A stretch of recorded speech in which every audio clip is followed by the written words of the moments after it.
कि तुमने हत्या कर दी, हत्या कर दी तुमने मेरे गौरांग की धनुर्धर। तुमने एक मूक और विवश अबोध पशु की हत्या कर दी जो कीचड़ में फंसा हुआ था। तुमने महापाप किया है धनुर्धर। रामदेव, मैंने इसे नहीं मारा। मैं तो केवल राक्षस का वध कर रहा था। वो राक्षस वो अभी यही था। वाह धनुर्धर वाह, कौन सा राक्षस है यहाँ? यहाँ तो कोई राक्षस नहीं है। अपने आप को निर्दोष सिद्ध करने के लिए असत का सहारा मत लो धनुर्धर। तुमने मेरे गौरांग की हत्या नहीं की, तुमने उसकी माता श्यामा की भी हत्या की है। तुमने सिर्फ उसकी मां की ही नहीं, मेरे परिवार के सदस्य की भी हत्या की है धनुर्धर।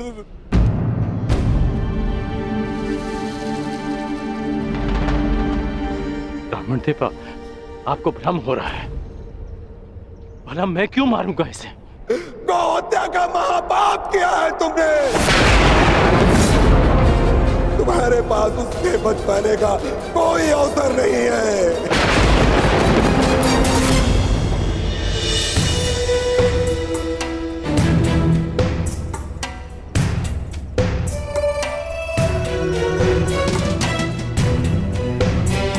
ये तो वही पुष्पहार है जो मैंने शिवलिंग को अर्पित किया था।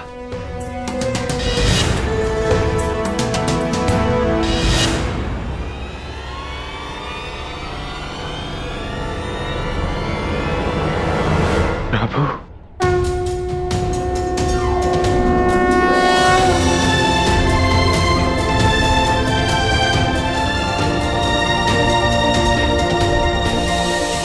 मुझे क्षमा कर दीजिए प्रभु।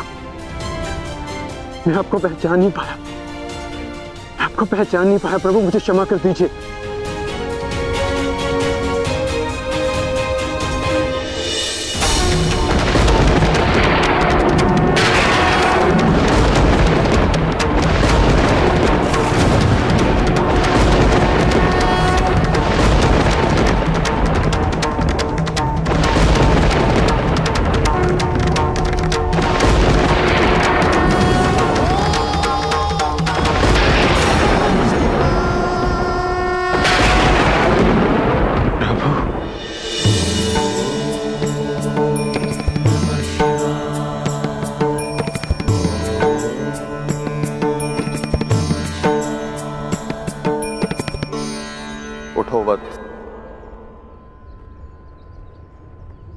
क्षमा कीजिए प्रभु, मैंने आपकी आराधना भंग कर दी। क्योंकि यही उचित था। मनुष्य की सबसे बड़ी आराधना उसका कर्तव्य का पालन होता है अर्जुन, जो तुमने भली भांति किसी और के प्राणों की रक्षा के लिए तुमने अपनी तपस्या भंग, अर्थात तुम अपने कर्तव्यों को भली भांति जानते। मैं केवल यह देखना चाहता था कि तुम पशुपतास्त्र के योग्य हो या नहीं, इसलिए मुझे तुम्हारी परीक्षा लेनी पड़ी।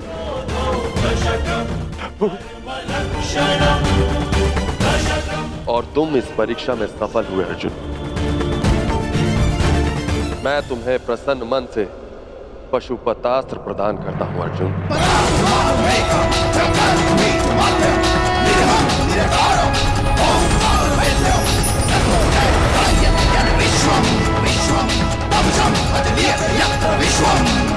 कल्याण हो।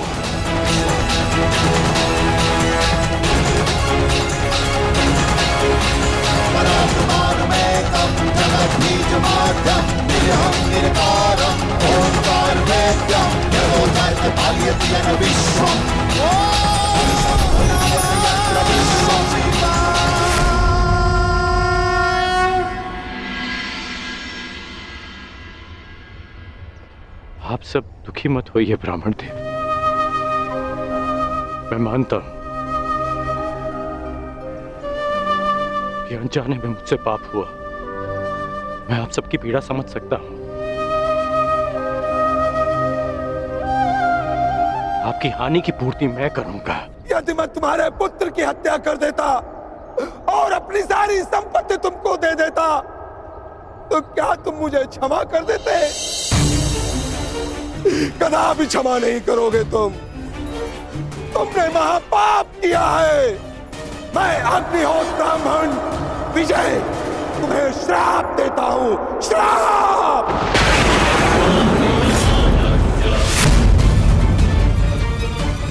जिस प्रकार तुमने कीचड़ में फंसे हुए मेरे असहाय बछड़े को मारा है, उसी प्रकार तुम भी एक दिन पृथ्वी पे असहाय गिरे रहोगे और तुम्हारी कोई सहायता नहीं करेगा।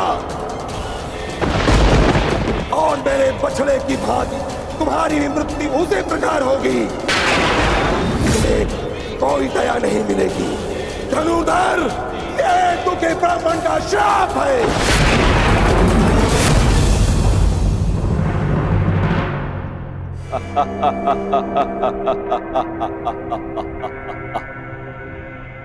सूर्य पुत्र कर्ण, सूर्य पुत्र, अभिशापित कर्ण, अभिशापित। आज मेरे मन में जल रही प्रतिशोध की अग्नि को थोड़ी सी शीतलता प्रदान हुई है। अभिशापित कर्ण, तुमने मेरे गर्व पर प्रहार किया, मेरे आत्मसम्मान को ठेस पहुंचा, मुझे युद्ध में पराजित कर पीड़ा दी और मैंने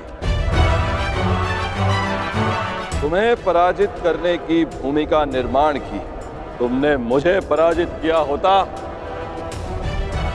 तो किसी स्थिति में मैं तुम्हें क्षमा कर भी देता, परंतु तुमने मेरे पुत्र अर्जुन के विरुद्ध खड़े होकर अपने जीवन की सबसे बड़ी भूल की है। जब तक तुम्हारा संपूर्ण विनाश नहीं हो जाता, तब तक ये देवराज इंद्र संतोष से विश्राम नहीं करे। धनुर्धर, मेरा श्राप कभी व्यर्थ नहीं जाएगा। गौ हत्या के पाप का दंड तुम्हें हमेशा डसता रहेगा, डसता रहेगा।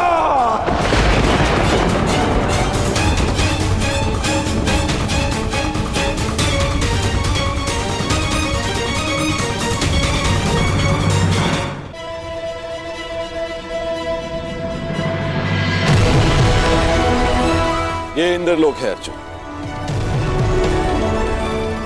यहां दुख की परछाई भी नहीं, यहां केवल सुख, आनंद है, शांति।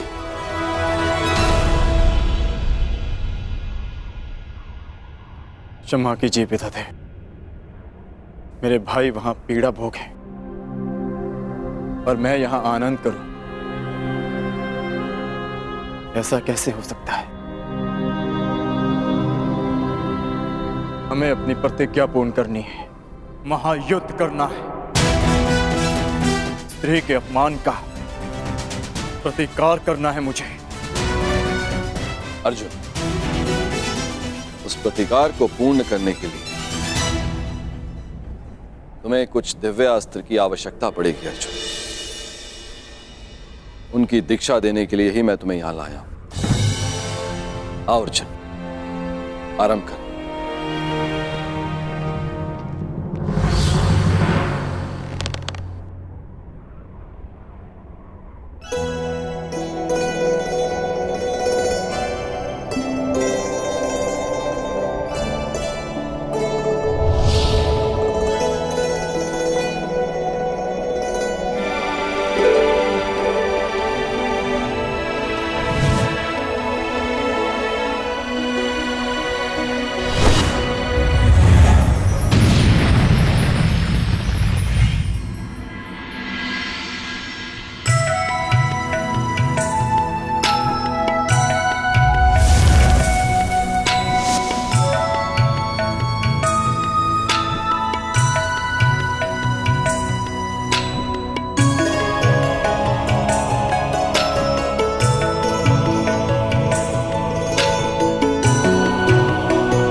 विजय, तुम्हें श्राप देता हूं, श्राप। जिस प्रकार तुमने कीचड़ में फंसे हुए मेरे असहाय बछड़े को मारा है, उसी प्रकार तुम भी एक दिन पृथ्वी पे असहाय गिरे रहोगे और तुम्हारी कोई सहायता नहीं करेगा।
आज एक बार फिर परशुराम का फरसा उठा है, क्योंकि घोर अन्याय हुआ है। मेरे शिष्य को अकारणी श्राप दिया गया है। मैं पूरे संसार का सर्वनाश कर दूंगा, मैं ध्वंस कर दूंगा।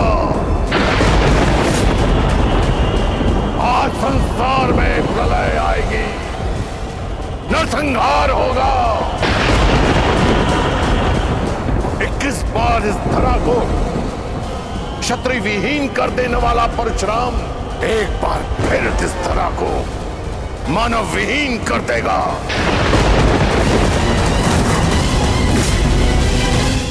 कार का बदलाव कार से ना चुकाना ऐसे मानव जाति को जीवित रहने का कोई अधिकार नहीं देगा परशुराम। नहीं गुरुदेव, नहीं।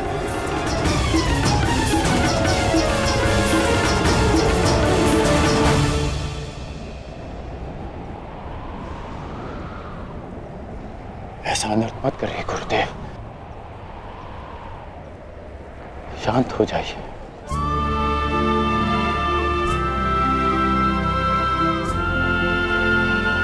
इतना क्रोध क्यों गुरुदेव? मुझे तो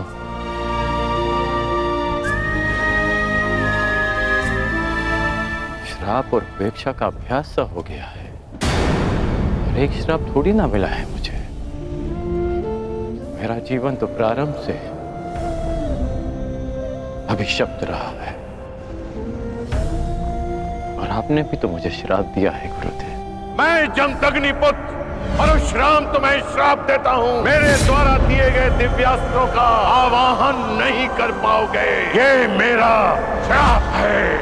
उसी अपराध की अग्नि में तो परशुराम अभी तक जल रहा है पुत्र।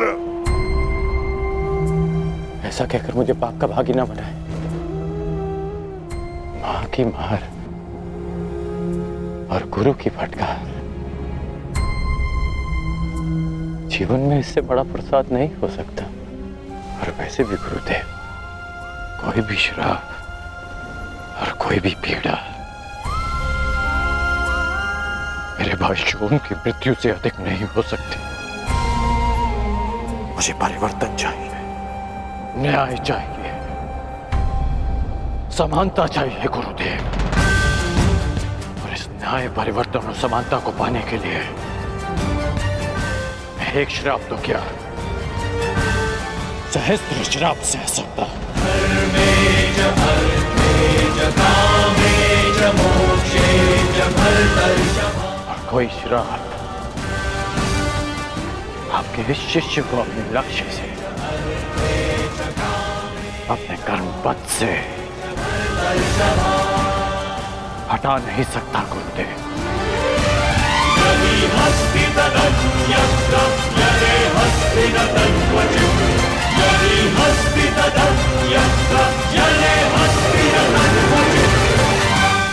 लोह को भी अधिक ताप में रखा जाए तो वो भी पिघल जाता है। पाषाण पर चोट करो तो उसमें से भी चिंगारियां निकलती हैं, परंतु कर्ण, तुम तो स्वर्ण हो, स्वर्ण। तुम्हें जितना तपाया जाता है तुम मुझसे कहीं अधिक चमकदार बनकर निकल आते हो। यहां कई वीर योद्धा आए और आएंगे भी, पर तुम जैसा धैर्यवान और वीर योद्धा न भूत हो न भविष्य हो, न कभी हुआ है और ना ही कभी होगा। मैं तो चिरंजीवी हूं, कभी मृत्यु को प्राप्त नहीं होगा, परंतु वत्स, मृत्यु भी तुम जैसे धैर्यवान और वीर योद्धा को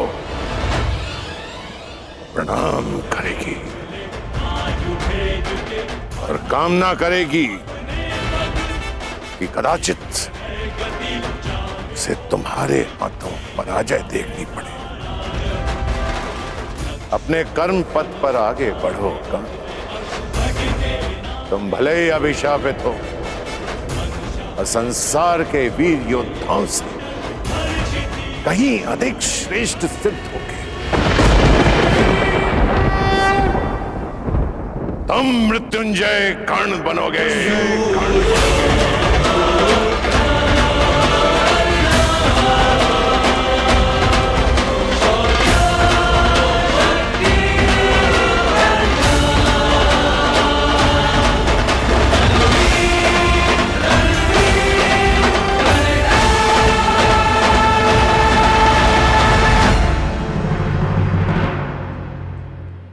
संबंध बड़ा ही विचित्र भाव है ना? हम जीवन में आगे बढ़ते हैं अपने संबंधियों के लिए।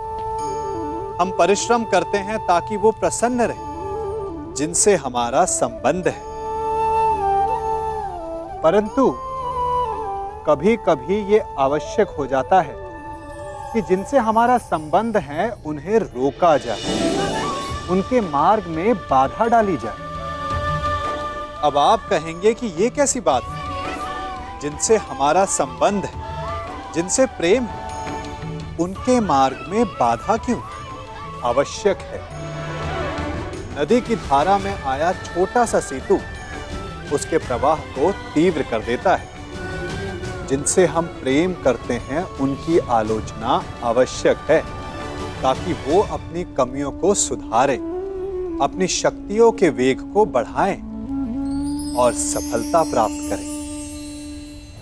तुम भले ही अभिशापित हो और संसार के वीर योद्धाओं से कहीं अधिक श्रेष्ठ सिद्ध होगे।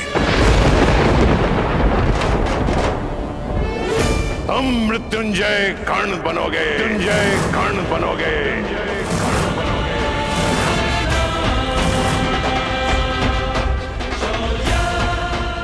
आज तक इतिहास मनुष्य को मिले वरदान को स्मरण करते आया है, परंतु तुम्हारा श्राप वरदान से कहीं अधिक स्मरणीय रहेगा इतिहास में। जो महायुद्ध होगा उसमें तुम्हारा श्राप सबसे अधिक स्मरणीय रहेगा। मनुष्य वरदान पाकर भी विजय पथ की ओर नहीं बढ़ पाते, परंतु तुम अभिशप्त होकर भी निर्भय विजय पथ पर आगे बढ़ोगे कर्ण।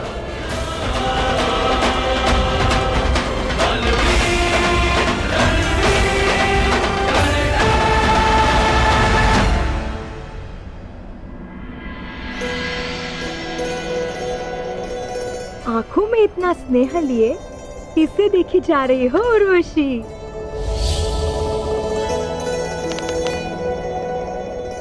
उस वीर को क्या तेज है उसके मुख पर, और बाजुओं में कितना बल। ये कौन से देवता है? ये देवता नहीं, ये देवराज इंद्र के पुत्र है, अर्जुन। अर्जुन?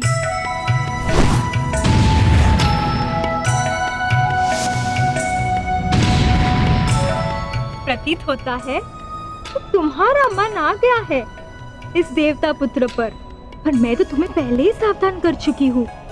ये देवराज इंद्र के पुत्र है। तो मैं भी देवताओं को वश में करने वाली अप्सरा उर्वशी हूँ, और इस देवपुत्र को भी मैं अपने वश में कर ही लूंगी। महाबली कांड की, महाबली कांड की, अंगराज कांड की, अंगराज कांड की, अंगराज कांड की।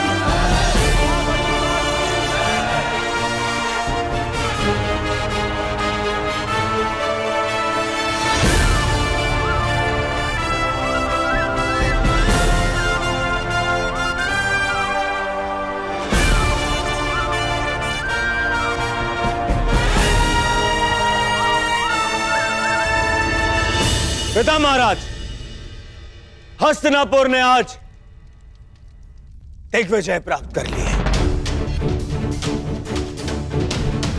परंतु ये विजय मेरे मित्र अंगराज कर्ण की है। इसके दृढ़ निश्चय, इसके बाहुबल और इसके बाणों की धार ने हस्तिनापुर को आर्यव्रत का सर्वश्रेष्ठ साम्राज्य बना दिया है। मुझे यह बात कहने में कोई संदेह नहीं कि जिस प्रकार हस्तिनापुर पितामह भीष्म का सम्मान करता है, आज उसी प्रकार मैं दुर्योधन अपने मित्र कर्ण का सम्मान करता हूं।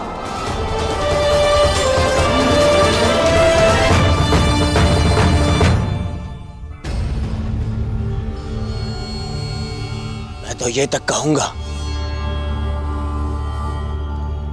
कि मेरा मित्र कर्ण है तो मैं सनाथ हूं, और वो नहीं तो मैं अनाथ हूं। महाराज की जय हो। राजकुमार अर्जुन को पशुपतास्त्र प्राप्त हो चुका है और देवराज इंद्र उन्हें अपने साथ स्वर्ग ले गए हैं।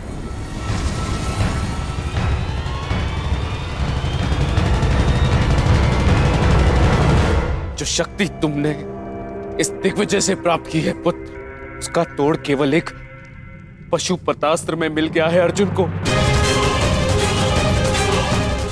अब यदि युद्ध हुआ तो बहुत भयंकर होगा। पांडव अपना प्रतिशोध लेंगे पुत्र, पांडव अपना प्रतिशोध लेंगे। तो हम क्या युद्ध से भयभीत हैं पिताश्री? नहीं, मैं युद्ध से भयभीत नहीं हूं पुत्र। मैं उन प्रतिज्ञा से भयभीत हूं जो उन पांडवों ने ली है। मैं देख नहीं सकता पुत्र, परंतु 12 वर्षों से हर रात्रि मेरे स्वप्न में मुझे द्रौपदी का वो श्राप सुनाई देता है। ऐसा प्रतीत होता है कि जैसे वो अग्निसुता अपने दोनों हाथों में अग्नि लिए हस्तिनापुर की ओर बढ़ रही है पुत्र। वो किसी भी क्षण हम सबको भस्म कर देगी, भस्म कर देगी। हमारे पास भारत की सबसे बड़ी सेना है, ये भयभीत होने का समय नहीं है। तो ये उत्सव मनाने का भी समय नहीं है पुत्र। मैं ये युद्ध होने नहीं दे सकता। पांडवों का वनवास समाप्त होने वाला है पुत्र। कुछ करो, गुप्तचर भेजो, यदि आवश्यकता पड़े तो स्वयं जाओ। परंतु उन पांडवों का अज्ञातवास प्रारंभ होते ही उन्हें पकड़कर वनवास भेज दो। हस्तिनापुर और मेरे पुत्रों की सुरक्षा के लिए उन पांडवों का सदा के लिए वनवासी हो जाना ही अधिक श्रेयस्कर है पुत्र। महाराज अब व्यर्थ में भयभीत हो रहे हैं। हमारे पास विशाल सेना है। भारत के सभी महारथी या तो हमारे मित्र हैं या हमारे अधीन। हमारे पास योग्यता है, इतना बल है, फिर क्यों ना करें युद्ध? क्यों ना संसार को सिद्ध कर दे कि हस्तिनापुर ने पांडवों का राज्य बल से जीता है, युद्ध के छल से नहीं। माना सभी महारथी तुम्हारे अधीन है कर्ण, परंतु मैं भाग्य को भी अपने पुत्र के अधीन होते देखना चाहता हूं। मैं भाग्य को कोई अवसर नहीं देना चाहता और ना ही उन पांडवों को।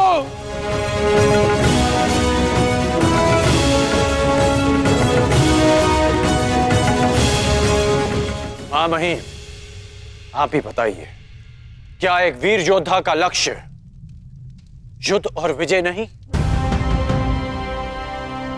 क्या गुप्त रूप से दृष्टि रखना कृपाणु का कार्य नहीं होता?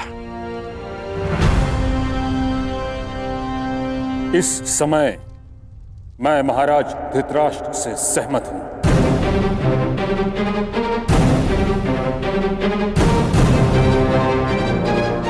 हमें शीघ्र ही पांडवों का पता लगाकर उन्हें पुनः वनवास पर भेज देना चाहिए।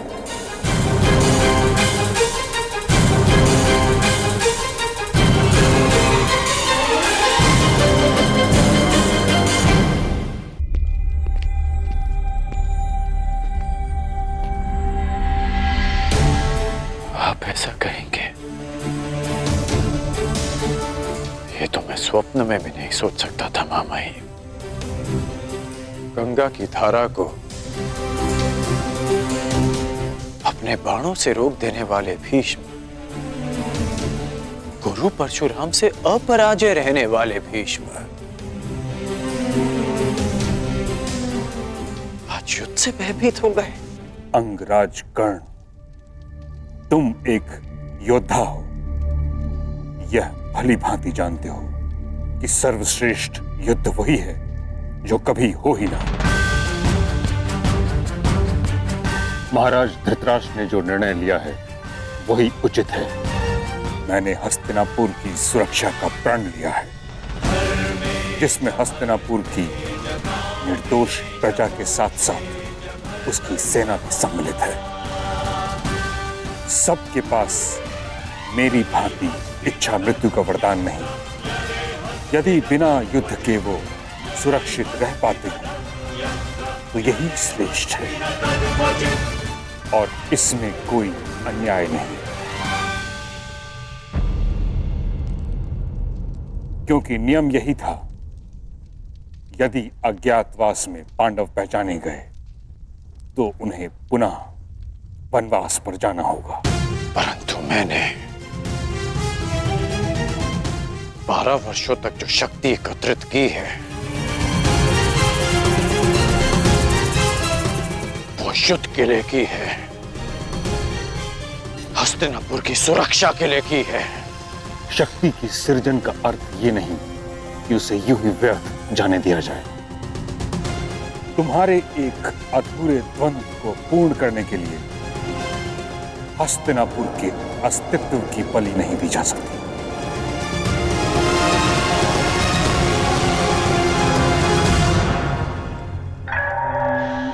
शांत महाबली कर्ण, शांत हो जाइए महामहिम। महाराज, यदि आपकी आज्ञा हो तो मैं कुछ कहूं? आज्ञा है। महाराज, मुझे लगता है कि अंगराज कर्ण का मत तर्क संगत है।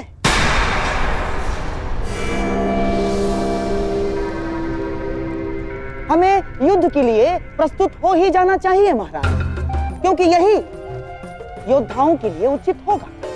मामा श्री, अब हाँ मेरे प्यारे सम्राट, कर्ण बिल्कुल उचित कह रहा है। और क्या हस्तिनापुर की शक्ति पर तुम्हें तनिक भी विश्वास नहीं? अपनी गदा पर, दुशासन के बाहुबल पर, अंगराज के तेज पर, गुरु द्रोणाचार्य के धनुर्ज्ञान पर और महामहिम के प्रहार पर तुम्हें तनिक भी विश्वास नहीं है दुर्योधन? इन सब वीरों के रहते यदि हमने कायरों की भांति पांडवों को वन में भेज दिया तो क्या लाभ?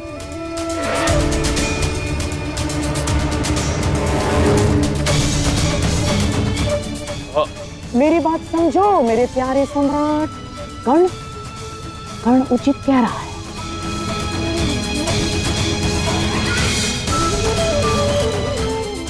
इतिहास हमें युद्ध में छल करने वाला कृपण समझे, उससे अधिक श्रेयस्कर। इतिहास हमें युद्ध में वीर गति प्राप्त करने वाला वीर समझे।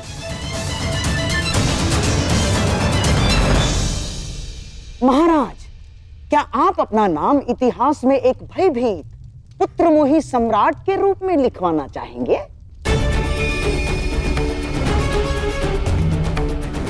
बारह वर्ष महाराज, 12 वर्ष मैंने कर्ण के समक्ष रहकर बिताए हैं और 12 वर्ष मेरे सम्राट दुर्योधन ने कर्ण के साथ मिलकर जो पराक्रम किए हैं, जो तपस्या की है, उसे हम यूं ही व्यर्थ जाने देंगे महाराज? ना, उस तपस्या को, उस पराक्रम को यूं ही व्यर्थ नहीं जाने दे सकते महाराज हम। राजनीति में कूटनीति का बहुत बड़ा स्थान होता है महाराज, माना, परंतु कभी कभी युद्ध ही एकमात्र त्राण रह जाता है। कहीं इतिहास ये कहकर हस्तिनापुर का अपयाश ना करे महाराज कि उसने अपना अंतिम युद्ध द्यूत की बिसात पर खेल डाला ना।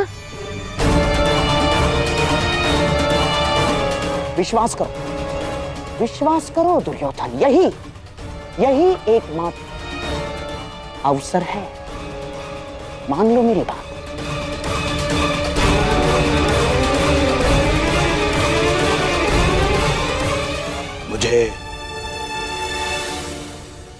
मुझे स्वीकार है।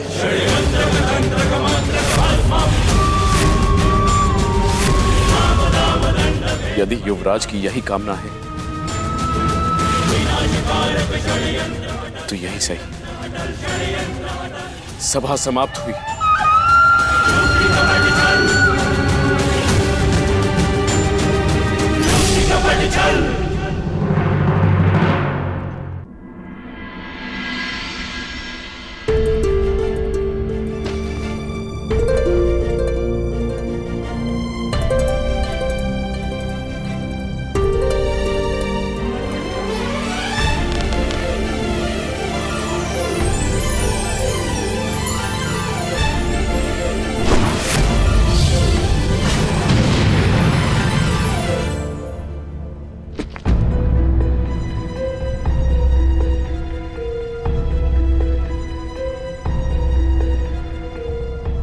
तुनीर कहाँ गए?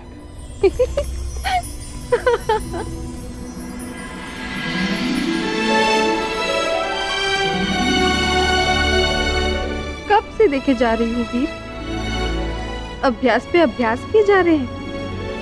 तनिक विश्राम तो कर लो। मेरे पास विश्राम का समय नहीं। मुझे मेरा तुनीर लौटा दीजिए देवी। उर्वशी नाम है मेरा।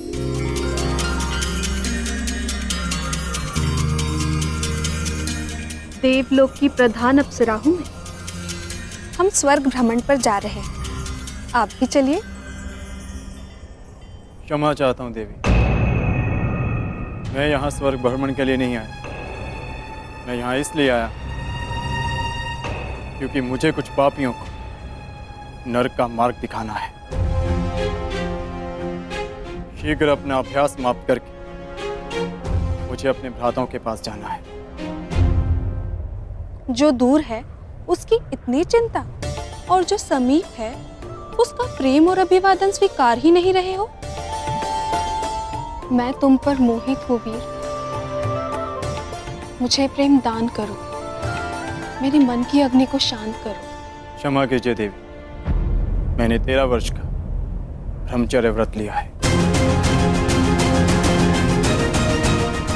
प्रणिपात।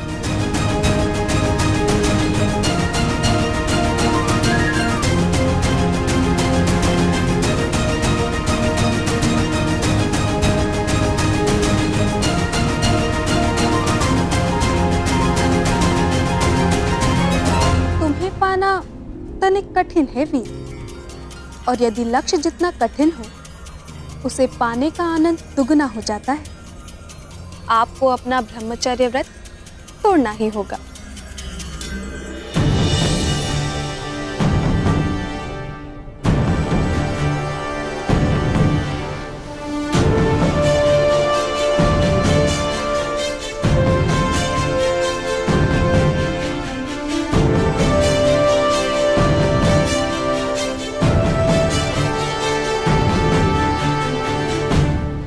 सागर की लहरों का स्वर सुन रहे हैं मामही? युद्ध की रणभेदी सुनाई दे रही है ना आपको? आप कितना भी प्रयास कर लीजिए इस युद्ध को रोकने का, परंतु हस्तिनापुर के द्वार पर 12 वर्ष पूर्व ही युद्ध का शंखनाद हो चुका है। हाँ, जानता हूं। इसी कारण इस युद्ध को रोकने का प्रयास कर रहा हूं। राज्यसभा में मैंने इस युद्ध का विरोध इसलिए किया क्योंकि बात सिर्फ हस्तिनापुर की सुरक्षा की नहीं। यदि युद्ध हुआ